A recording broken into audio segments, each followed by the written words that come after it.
So back to the channel guys, this is Shubham Vajpayee. 16 जनवरी 2022 की first shift का analysis लेकर हम आ गए हैं। जो भी क्वेश्चन आज की शिफ्ट में पूछे गए हैं वो सब आपसे हम डिस्कस करेंगे, चाहे वो मैथ्स के क्वेश्चन हो, चाहे वो रीजनिंग के क्वेश्चन हो, चाहे वो जीके और साइंस के क्वेश्चन हो। तो वीडियो में आप लास्ट तक ज़रूर बने रहिएगा, हम आपसे सारे क्वेश्चन डिस्कस करने वाले हैं। महाधिवक्ता की नियुक्ति से भी एक प्रश्न पूछा गया है कि भारतीय संविधान के अनुच्छेद 165 के अनुसार राज्यपाल द्वारा महाधिवक्ता की नियुक्ति की जाती है और वर्तमान में एमपी के महाधिवक्ता जो हैं वो प्रशांत सिंह हैं। तो शायद क्वेश्चन ये पूछा था कि वर्तमान में मध्य प्रदेश के महाधिवक्ता कौन है, तो वो प्रशांत सिंह है। ठीक है। मध्य प्रदेश के रायसेन जिले में कौन सा शिव मंदिर है, तो भोजपुर का शिव मंदिर है, जो कि अधूरा मंदिर है। इससे संबंधित कोई प्रश्न था एग्जाम में। ठीक है। बरसात के दिनों में बिजली चमकने पर पहले बिजली क्यों दिखाई देती है, बाद में आवाज़ सुनाई देती है? तो ऐसा इसलिए होता है क्योंकि प्रकाश की चाल जो है ध्वनि की चाल से अधिक होती है, ऐसा इसलिए होता है। खेलो इंडिया कब शुरू किया गया था, तो इस कार्यक्रम का पहला संस्करण 31 जनवरी 2018 को नई दिल्ली में इंदिरा गांधी इंडोर स्टेडियम में किया गया था। और ये खेलो इंडिया कार्यक्रम की शुरुआत जो है 31 जनवरी 2018 से हुई थी। ठीक है। भारत देश में अन्य देशों से कितना कर्ज लिया गया है, इसके बारे में कोई प्रश्न पूछा गया था। तो आप थोड़ा सा ये देख लेना, ये वाला चैप्टर। और एक और प्रश्न पूछा गया था, 0 से 6 वर्ष के बच्चों की कुल जनसंख्या 2011 की जनगणना के अनुसार कितनी थी? तो 0 से 6 वर्ष के बच्चों की कुल आबादी जो है 15,88,15.88 करोड़ थी, मतलब 15,88,00,000 थी। और ये जनसंख्या जो है 2001 की जनगणना के अनुसार कम हुई है, इसलिए थोड़ा सा पूछने लायक प्रश्न बन जाता है। विज्ञान में बायोलॉजी से जंतु जगत के 2-3 प्रश्न आए थे। जंतु कोशिका और जंतु से संबंधित जो थे, जो अपना जंतु वाला बायोलॉजी होती है, उससे प्रश्न देख लेना, उससे प्रश्न पूछे जा रहे हैं। ठीक है। उसके बाद क्वेश्चन था 2023 में पुरुषों के हॉकी विश्व कप की मेज़बानी कौन सा देश करेगा? तो अपना भारत देश ये मेज़बानी करने वाला है। यह भुवनेश्वर के कलिंगा स्टेडियम में और भारत में राउरकेला के बीजू पटनायक हॉकी स्टेडियम में 13 से 29 जनवरी 2023 तक आयोजित किया जाएगा। भारत चौथी बार हॉकी विश्व कप की मेज़बानी कर रहा है या करेगा। मांडू महल का निर्माण किसने करवाया था? तो गयासुद्दीन ने करवाया था। ठीक है। सेंट्रल प्रोविंस की राजधानी क्या थी? तो छोटा नागपुर का पठार, नागपुर जिसे हम कहते हैं, जो वर्तमान नागपुर है, तो वो उसकी सेंट्रल प्रोविंस की राजधानी थी। ये 1956 के पहले की बात है।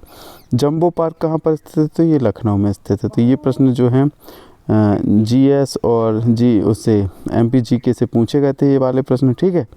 अब देख लेते हैं कि रीजनिंग में किस प्रकार के प्रश्न पूछे गए थे। तो रीजनिंग में मोस्ट फेवरेट चैप्टर बना हुआ है कथन और निष्कर्ष, कोडिंग डिकोडिंग, इनइक्वालिटीज सीरीज़ और ब्लड रिलेशन। इनसे लगातार प्रश्न हर शिफ्ट में हर दिन पूछे जा रहे हैं।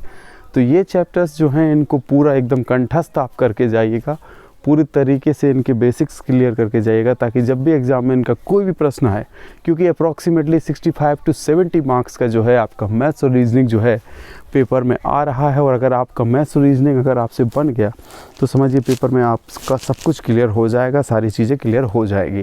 और अगर आपका मैथ्स और रीजनिंग वीक है तो पेपर को निकालना काफ़ी मुश्किल है, क्योंकि 30 नंबर के आप जीके, साइंस और एमपी जीके के भरोसे नहीं रह सकते हैं।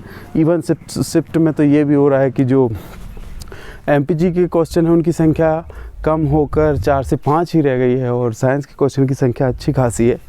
लेकिन मैथ्स और रीजनिंग में कोई भी फ़र्क नहीं आ रहा है। जैसा पेपर 2017 में आ रहा था उसी तरीके से मैथ्स और रीजनिंग के प्रश्न से 65 से 70 नंबर पेपर में कवर कर रहे हैं, जो कि मैं आपको पिछले 1 साल से बता रहा हूँ चीज़। ठीक है। बात कर लेते हैं हाँ गणित की। तो गणित में क्या पूछा जा रहा है? तो विभाज्यता नियम से 3-4 प्रश्न बना के दे रहा है कि 2 से विभाज्य होने वाली संख्याओं का गुणनफल, 3 से विभाज्य होने वाली संख्याओं का गुणनफल, इस प्रकार के प्रश्न पूछे जा रहे हैं। चक्रवृद्धि ब्याज से 2 से 3 प्रश्न पूछेगा, जिसमें 3-4 वर्षों का चक्रवृद्धि ब्याज ज्ञात करना था। लेकिन अगर प्रश्न को अगर आप ट्रिक से करने जाते हैं तो प्रश्न जल्दी हो जाता है, और उसका कैलकुलेशन करने बैठ जाते हैं तो दशमलव में वैल्यू आती है, प्लस जो है आपको आंसर निकालने में काफ़ी समय कंज्यूम हो जाता है, ताकि फिर आपका 2 घंटे में 100 नंबर का पेपर अटैम्प्ट नहीं हो पाता है।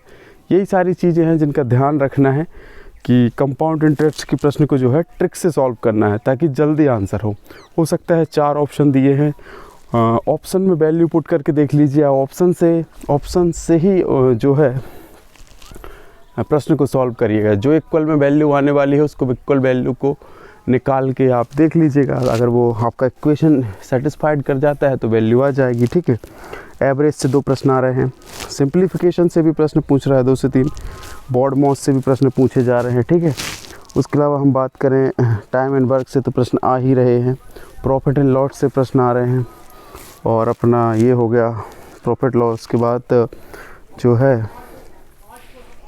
नंबर सिस्टम से भी प्रश्न पूछे जा रहे हैं, अलजेब्रा से भी प्रश्न पूछे जा रहे हैं। और एक प्रश्न पूछा गया था कि 1/8 1/4 का कितना प्रतिशत है। तो ये था ओवरऑल एनालिसिस हमारी फर्स्ट शिफ्ट का, जो आज 16 जनवरी 2022 को MP पुलिस कांस्टेबल के एग्ज़ाम में ये सारी चीज़ें पूछी गई हैं।